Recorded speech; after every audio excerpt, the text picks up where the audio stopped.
All right, I think I had an idea for a video because I think a lot of mechanics, I think pretty much everybody out there, they really don't trust mechanics in a lot of ways, and I think a lot of that comes from reality. To tell you the truth, because I think everybody's had some kind of bad experience with the mechanics. Sometimes it's the mechanic's fault, service technician, mechanic, or whatever. I'm just laying out some of the tools that are some of my favorite. By the way, these are all Snap-on. These are the ones I shown in my recent video. People got pissed off because I didn't show. Hopefully you can see better. These are the 5-degree offset. Those are the straight ones. Actually, I like these better than the straight ones. That's 22 to 8 millimeter. This is 20 to 10 millimeter. Just a regular Snap-on flank drive. When it comes to Snap-on, I mean, pretty much I like the wrenches and sockets and everything. I thought I would just throw this in there just for so you guys could have something to look at what I'm talking about. And we'll go through the magazine too. Anyways, mechanics have a bad reputation. I think there's a lot of reasons for mechanics having a bad reputation. And I don't know about other people's stories. I just know about my story and why mechanics have a bad reputation. In my opinion, what I have seen, the actual things that actually do occur that give mechanics a bad reputation, things that I've seen firsthand, like I'm saying. So basically, let me see. People were asking me, some guy asked me if I went to school for mechanics. Yes, I did.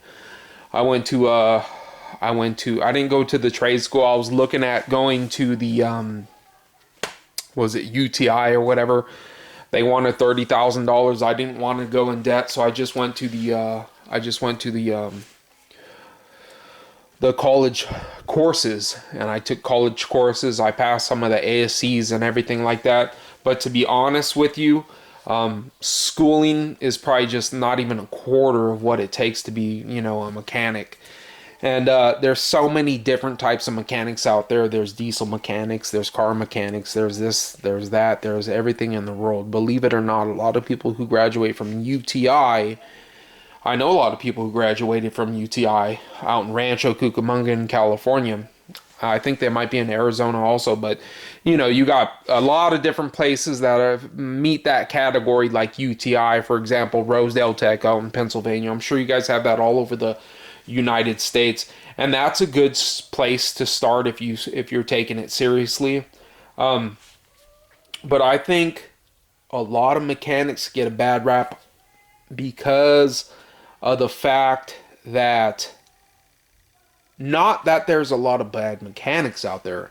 I think the fact that it has to do with competition. It really does. It has to do with competition, and these large companies, especially when I know I got some subscribers that are part of dealerships and everything, but sometimes, man, dealerships, they're just, they got money, they gotta pay. They gotta pay for those lights. They gotta pay for their people. They gotta pay.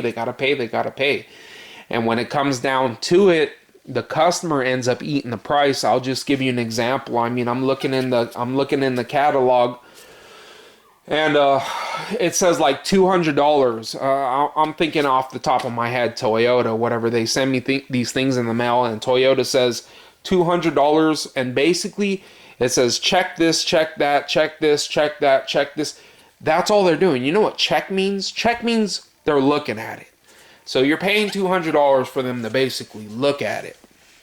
So, like I said, I'm just going to describe my own personal reason why I think mechanics really have a bad reputation. And sometimes it's legitimate, if you don't find a good mechanic. Let me see.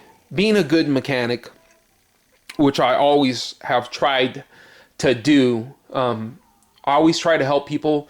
When I was younger, when I was growing up, I made my own little business cards. I would pass them out, and I would have people, and they would basically call me up, and I would work out of my car. I would throw all my tools in my car, whatever tools I had, I threw them into my car. I would go to people's houses, and I told them straight like this. I said, whatever you can afford to pay me, just pay me. We kind of like negotiated on a price a little bit. And I would tell you probably like half the time. I would say about half the time. And basically, this is how I was gathering clientele. I would work on their car and give them a cheap price, and I would let them name their price, and I would show them that I do a good job. And basically, half of the time, I was getting ripped off. I'll give you one example, and you guys are going to laugh at me. This is when I was real young.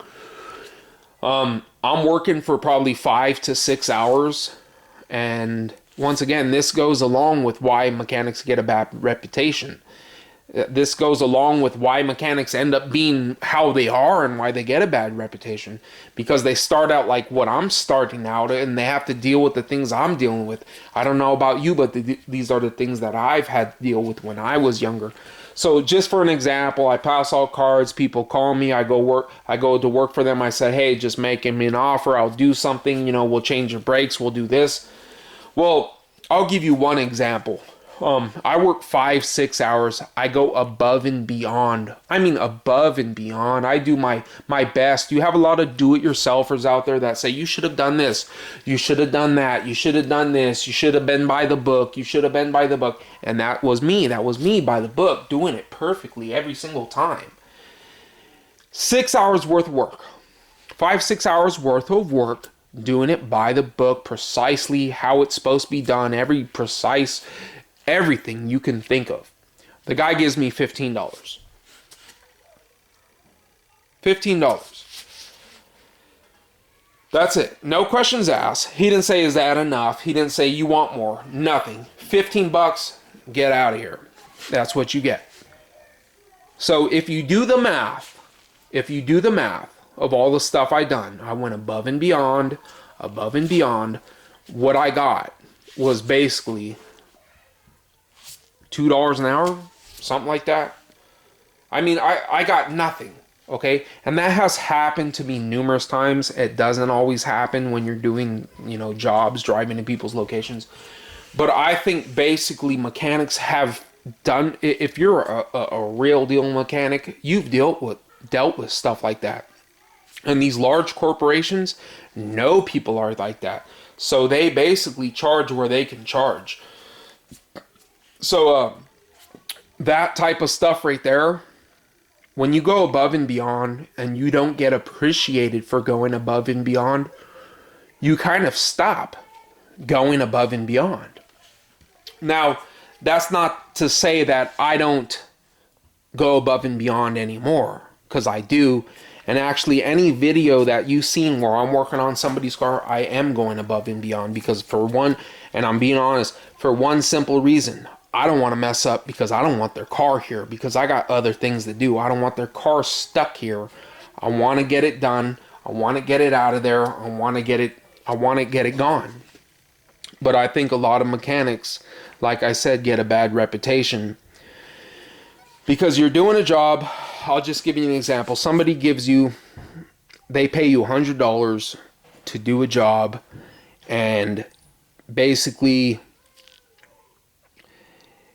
it's going to take you 4 hours to do it, and it's $100, and it's going to take you 20-30 minutes to place that bolt up in the bell housing. You change the motor, you change the transmission, and it's just a little bracket that's connected to the bell housing, like you've seen in South Main Auto's video where he's talking about a lot of people don't put that thing back. And I've done it where you just don't put that bracket back in the bolt just because it's going to take you another 20-30 minutes.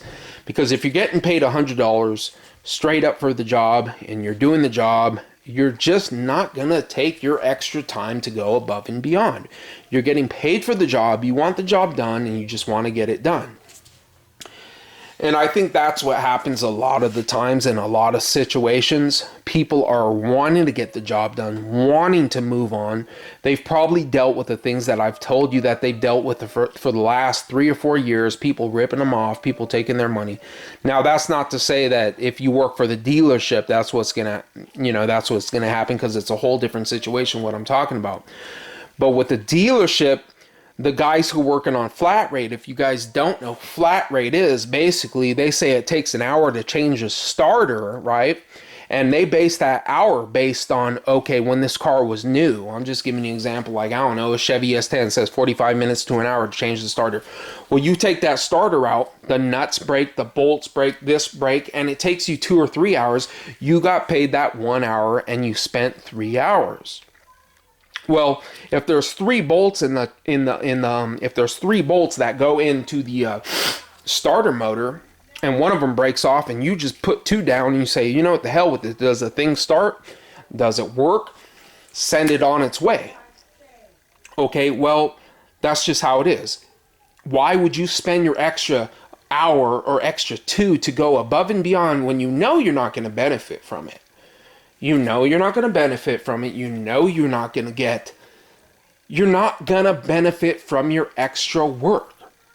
And I hear this all the time. If you go to South Main Auto's channel, Eric O, and you see all these people talking, and I can tell they're probably not mechanics, they're do-it-yourselfers.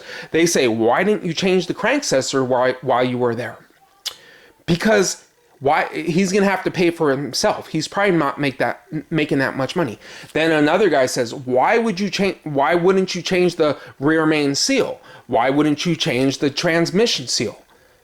Why wouldn't you change just anything? At that point, you have to make a profit. It has to do with making a profit. Now, this goes into the larger companies out there. These are the larger companies who you think may be the best companies out there or whatever. Some of the largest companies are some of the most scandalous out there when it comes to automotive stuff. Really, you guys think, oh, it's a good company, it's this, it's that, or whatever. But here's the thing. In the book, it says do it this way, do it this way, do it this way. But in reality, it's a whole different other thing. When you get rewarded for cutting corners, when you get rewarded for doing it fast, when you get rewarded for basically, in effect, ripping off the customer, in a way, not really, sometimes, sometimes. You've all seen these videos where somebody, they do this undercover investigation where they take their car to get an oil change. They don't even change the oil. They charge them. I've seen that. It happens. And a lot of people say, well, you should tell the manager. Who do you think's telling them to do that? Who do you think congratulates them? No, they're not going to sit there and tell you to do that, but they will congratulate you for doing it. If you do it, they're going to say, wow, you did it quickly. Here you go. Here you got it. You got a bonus. Here you go. So you're going to do it quicker and then quicker. And the more quicker you do it, and they know what's going on. They know exactly what's going on. There's no way you're going to change the oil and filter in 2 minutes. It's impossible. They know exactly what's going on. So you do it and you benefit and they reward you. In other words, they reward you for doing something that you're not supposed to be doing. Basically, the customer doesn't know. If they don't know if you can get away with it, you're going to get away with it. It's really that simple. And I will tell you a story, and I explained this to a family member of mine, and they got pissed off at me, even though it wasn't even me. So I'll just give you an example. I'm working at it's not Jiffy Lube, it's just one of those type of places. I'm working at one of those type of places. Somebody pays to have like a transmission flush or whatever. This guy, he's a goofball. He doesn't want to do it. It's going to take too much time. They only told him it's going to take a half an hour or so. Well, it's going to take a lot more than a half an hour. So the guy just sticks in the wires or whatever. The technician just sticks in the stuff, right? Makes it look like he's doing it, but he doesn't do it. He's just lazy. He just doesn't want to get it done.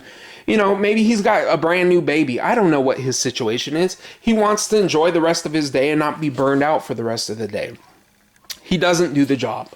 Okay? He doesn't do the job. So I tell a family member of mine about this situation, how I've witnessed these type of things where somebody pays for a service to be done, but it's not being done. They have no idea. They don't know. They don't know exactly what's going on. If you pay for a clutch removal and they don't change out the throwout bearing and all the other stuff along with the clutch job, they just put the little clutch plate and they don't resurface your flywheel, or they don't do none of the stuff that they say you're paying for. Well, how the heck are you going to know? How are you going to know unless they're filming it? How are you going to know they resurfaced your flywheel or whatever you think you're paying for or whatever? So I'm explaining to a family member how change the transmission, right? Change the transmission fluid, and basically the guy didn't do it. He just didn't do it. He was supposed to, hook up the transmission lines that go to the radiator and flush out the whole thing, out the converter and everything. Well, you know what? He just decided he just didn't want to do it, whatever. How's the customer going to know it anyways? He's not even going to know unless he's one of these undercover, people or whatever. So he just doesn't do it because he can't have it done in the time that the people said he was going to have done. So I'm explaining this to a family member of mine, she's in law enforcement, by the way. Go figure. She's in law enforcement.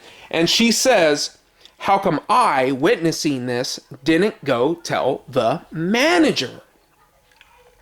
And I looked at her and I rolled my eyes and I said, who do you think told him to do whatever he has to do? They'll look the other way. No, they're not going to write it down on paper saying, I witnessed this guy's doing this and that. No. They're in it to make a profit. They really don't give a crap whether this guy does it, whether he doesn't do it. If they get paid and they get away with it, no complaints, that's it. That's one of the major reasons that you have the things that you got going on like that. And it does happen. And not everybody does that. Like I'm saying, that's why Best Mechanics video, somebody like Eric O from South Main Auto, if you could find somebody like that, get somebody like that. If you know, because you could see, especially when he's filming it, I would love him to film the video if he's working on my car. Now, getting into it with, like, for example, Eric the car guy, he's doing a fix it forward video, and he welds a ball joint, and he tapes up the intake or whatever. Well, you guys also have to understand, viewers are donating to this. He's not getting paid for this fixing it forward. He's just making videos, and everyone's giving him a hard time. He's not going to pay out of his own pocket to have the work done.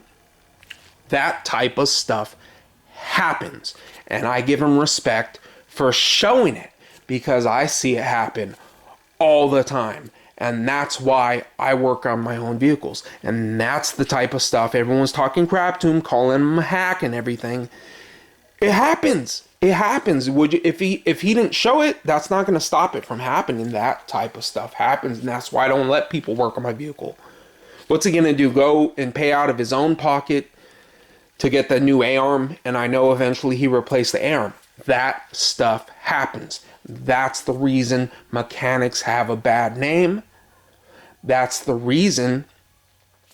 I mean, another thing would be, though, I'll tell you out of my own experience, I go to change some struts or something, you remove the axle breaks or a nut or a bolt or something's broken, you find it broken, and then the original cost that you told the customer that it was going to cost, it's no longer going to cost that. Because as soon as you remove the parts, brake lines break or hoses break or something's damaged and you noticed it, and you're not going to put it back together without replacing the parts that need to be replaced, because it's going to be dangerous and it's going to be in your own hands.